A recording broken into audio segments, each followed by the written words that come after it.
Hey guys, what's going on? John Haddock here from Think About Comics, joined by Your boy William Bethea. Today we're going to be talking about a new Batman series that just came out. It's called Batman: The Adventures Continue.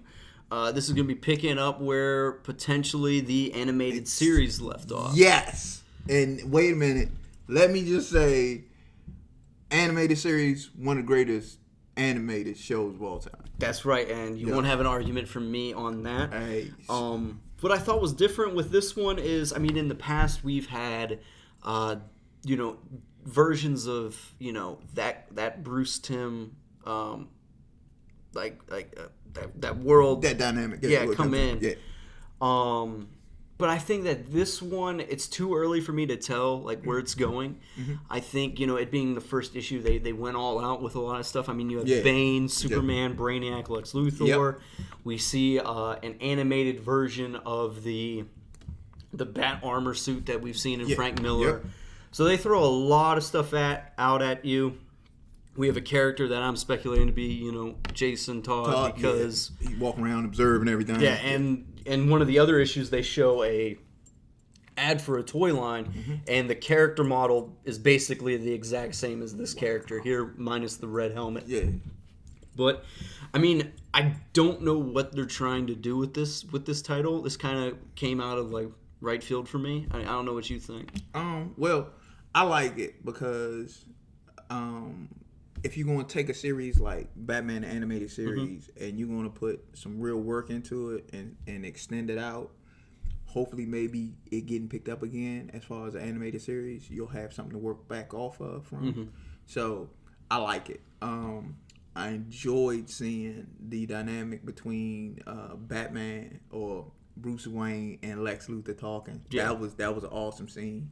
I also liked how he found out that Superman was the battery of the robot, which was awesome because, Batman was like, yo, I knew it was you because of the schematics of how it was. I mean, I like when you see Batman's brain working and he ain't in the field. You know what I'm saying? He's at the Batcave and he's breaking stuff down. Being the world's greatest detective for once. But, him and Alfred, that dynamic is always cool.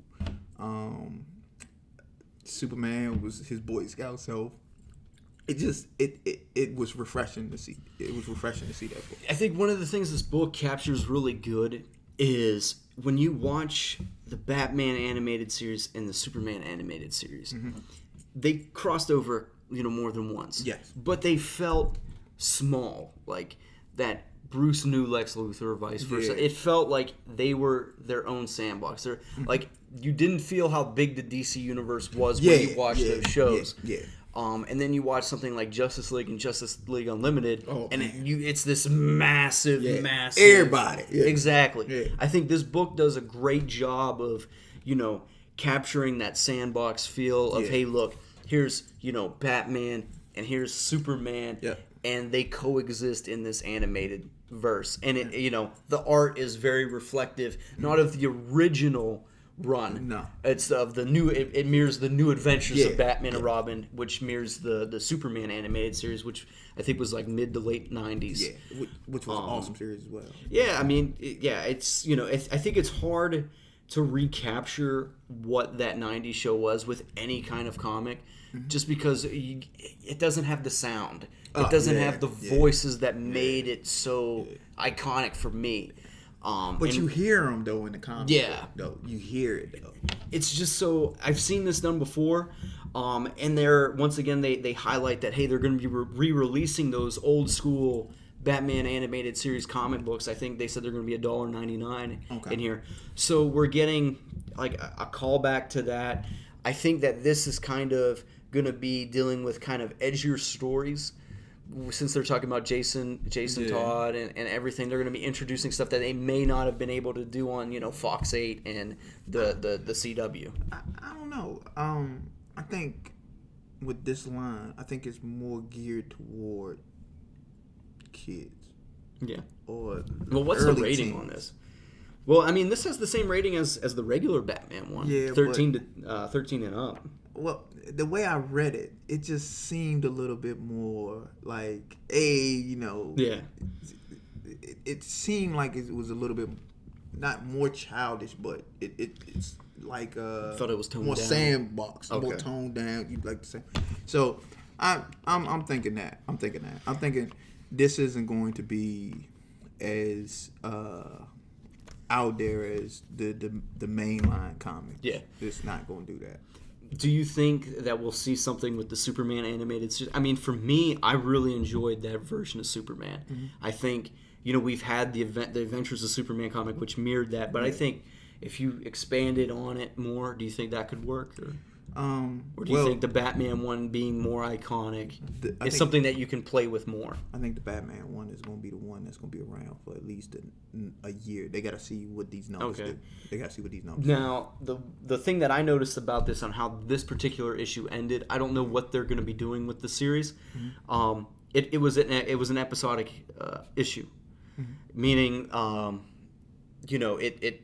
it followed the same story. They didn't do part 2, part 3. Do you think if they want to continue this brand and make this into a new monthly comic, which I'm sure they are, that's what their intent is, do you think it's going to follow that, hey, every issue that comes out a month, if it's for kids, they'll follow that, hey, look, this issue has to have a beginning, middle, and end, and versus the 7-part crossover books. Beginning, middle, and end. Just about every book, and they may do like later on maybe a 2-part or 3-part, but nothing longer than that. This is a one shot every issue. Yeah, I would agree. That would make sense to me. Like if you were saying if their demographic is the younger, they want to be able to get a kid to come in whenever and just pick whatever number off the shelf and just jump into it without a problem. Yeah. I enjoyed it. I didn't think it was.